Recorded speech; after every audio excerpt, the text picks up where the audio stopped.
สบายดีมื้อนี้ทางเราจะมาสาธิตวิธีการใส่โคมแคสเนาะก่อนอื่นเนาะแกะออกมาจากกล้องมันจะประกอบไปด้วยสายเสียบจ่ายไฟเข้าโคมแคสเนาะตัวนี้เนาะให้เอามาเสียบใส่ปลั๊กหรือว่าหัวซากโทรศัพท์เนาะของหัวซากโทรศัพท์ของรุ่นไหนก็ได้เนาะของลูกค้าที่มีแล้วเอามาเสียบต่อสิกับโคมแคสแล้วให้เอาตัวนี้ไปเสียบใส่ด้านหลังของจอคอมหรือว่าของโทรทัศน์เนาะที่เป็นพอร์ต HDMI เนาะหลังจากที่เราเสียบใส่กับจอคอมหรือว่าจอโทรทัศน์อยู่ทางด้านหลังที่เป็นพอร์ต HDMI แล้วมันจะขึ้นภาพหน้าจอเป็นอย่างซี่เนาะก็คือสามารถเชื่อมต่อเข้ากับจอของโทรทัศน์ได้แล้วหลังจากนั้นให้เรามาเข้าเมนูของโทรศัพท์ตัวนี้เราจะมาสาธิตกับระบบiOS หรือว่า iPhone ก่อนเนาะเจ้า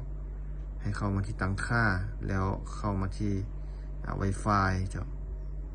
ซึ่งจะเห็น Wi-Fi ของตัวโคมแคสที่ปล่อยออกมาเนาะให้ทำการเชื่อมต่อมันจะมีรหัสก็คือมันจะโชว์อยู่บนหน้าจอนี่เลยก็คือ1 2 3 4 5 6 7 8 1 5 8เนาะก็คือป้อนเข้าไป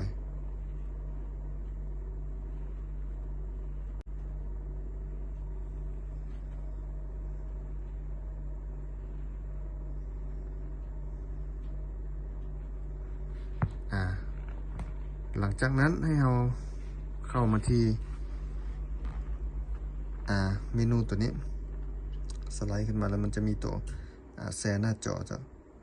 สะท้อนหน้าจอมันจะเขียนว่าสะท้อนอาการสะท้อนภาพของหน้าจอให้เชื่อมต่อตัวนี้เข้าไป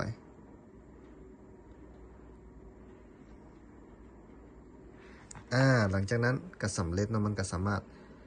แชร์หน้าจอจากโทรศัพท์ไปหาจอโทรทัศน์ได้เนาะ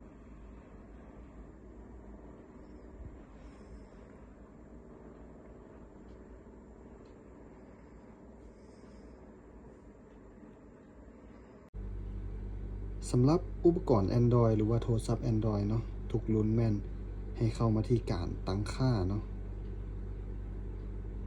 หลังจากนั้นให้เข้ามาที่การเชื่อมต่ออื่นๆแล้วมันจะมีคำว่าแคสเนาะบางรุ่นก็จะเขียนว่าแคสหน้าจอแคสนี้ยังปิดอยู่เนาะให้เรามาเปิดค้นหาอุปกรณ์ให้ท่าแป๊บหนึ่งเนาะมันกำลังค้นหาอุปกรณ์อยู่หลังจากนั้นจะเห็นอุปกรณ์โคมแคสของเราเด้งขึ้นมาเนาะจ๊ะให้ทำการเชื่อมต่อเลย